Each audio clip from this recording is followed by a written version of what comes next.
பப்பாளி சாகுபடி செஞ்சிட்ருக்கீங்களா? அப்போ உங்களுக்கான வீடியோ தான் இது.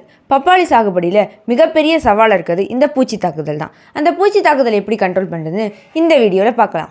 ஈக்கள், ஃப்ரூட் ஃப்ளை, இது பழம் பழுக்கிற தருவாயில் காய்களை துளையிட்டு உள்ள முட்டையிடுது. பின்னர் அந்த முட்டைகள் எல்லாம் புழுக்களாக மாறி உள்ள இருக்க திசு பகுதிகளை சாப்பிட்டு பழமே அழுகி போன மாதிரி மாறிடுது. அடுத்ததாக வெள்ளை ஈக்கள். இது இலைகளில் உள்ள சாரை உறிஞ்சதுனால இலைகள் மஞ்சள் நிறமாக மாறுது. அது மட்டும் இல்லாமல் இது இலை சுருட்டு வைரஸ்ன்னு சொல்லக்கூடிய வைரஸ் நோய் தாக்குதலை ஏற்படுத்துது. இதனால் இலைகள் கீழ் நோக்கி சுருண்டும் காணப்படுது.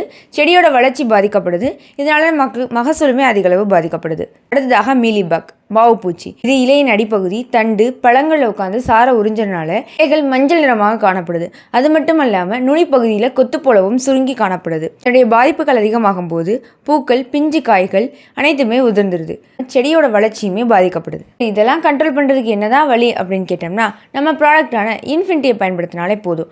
Infinity bio pesticide consortia. இதில் 5 வகையான நுண்ணுயிர்கள் இருக்குது. இந்த நுண்ணுயிர்கள் இந்த சாருஞ்ச பூச்சிகளுக்கு ஒரு சிறந்த தீர்வாகவே இருக்கும். இதை ஸ்ப்ரே பண்ணும்போது தொடுநெஞ்சாகவும், வேர் சிகிச்சை கொடுக்கும்போது ஊடுருவியும் செயல்பட்டு நோய் ஏற்படுத்தி கண்ட்ரோல் பண்ணுது. மற்ற ரசாயன பூச்சிகளை காட்டிலும் இதில் என்ன தனித்துவம் இருக்குன்னு தானே கேட்குறீங்க.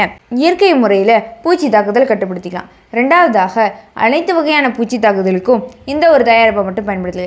நம்ம பப்பாளிக்கு மட்டும் இல்லை, எல்லா வகையான பயிர்களுக்கும் இதை நீங்கள் தாராளமாக பயன்படுத்திக்கலாம். மேலும் இதை பயன்படுத்துறதுனால உங்களுக்கு நீடித்த தீர்வு கிடைக்கும். நம்ம அடிக்கடி மருந்து அடிக்க வேண்டிய அவசியம் இதில் இருக்காது. இது ஒரு ஏக்கருக்கே 500 கிராம் போதுமானது. இப்போ சொல்லுங்கள், இதை வாங்கி பயன்படுத்தலாமா வேணாமா? இது போன்ற பயனுள்ள தகவல்களுக்கு நம்ம சேனலை சப்ஸ்கிரைப் பண்ணிக்கோங்க.